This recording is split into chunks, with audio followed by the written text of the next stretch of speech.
според нашите првични проекции 10% раст на цената на енергенсите и на нафтата ќе се зголеми за 0,1% поен, ќе влијае врз вкупната инфлација. Ова е на краток рок, односно ако цените на енергенсите бидат во краток рок на повисоко ниво, што значи дека ефектите се мали на краток рок.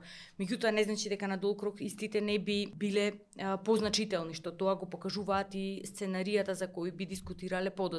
Тоа значи дека на почеток, кога шокот настана, има одреден временски бафер од моментот на настанување до моментот на целосно прелевање врз економијата.